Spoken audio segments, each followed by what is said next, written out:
grammar ဆိုတာပါ grammar ဆိုတာမြန်မာခေါ်ပေါ်ရတတာလို့ခေါ်ပါတယ် grammar မှာ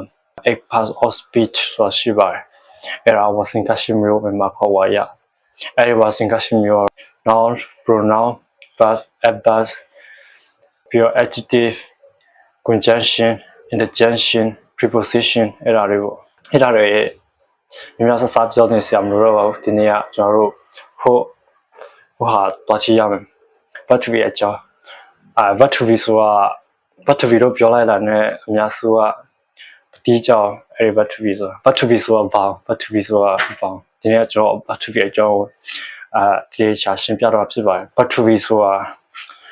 what ဆိုတာမြန်မာလိုခေါ်ပေါ်ရပြုခြင်းဒီဖြစ်စေရှိခြင်းဖြစ်ခြင်းကိုအပြုလို့ဆောင်တဲ့ကိရိယာလို့ခေါ်တယ်မြန်မာခေါ်ပေါ်ရအဲ့ဒီ what to be ဆိုတာ what to be ဆိုတာဖြစ်တဲ့အုပ်စုကိုကိရိယာလို့ခေါ်အဲ့ဖြစ်တဲ့ရှိတဲ့အုပ်စုကိုဘယ်လိုခွဲလဲအဲ့ဒါတော့ဘာ what to be ဆိုတာဘာ am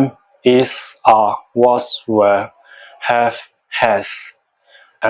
can could share should will would we might much အဲ့ဒါက what to be တော့ what to be က am is နောက်တစ်ခေါက်ထပ်ပြောကြည့်အောင် am is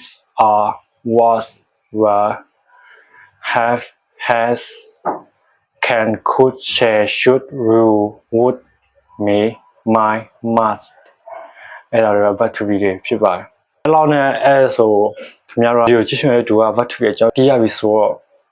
ကျွန်တော်ဗီဒီယိုတင်ဆက်သူဆက်ရှိထွန်းဖြစ်ပါတယ်ကျွန်တော်ဗီဒီယိုကို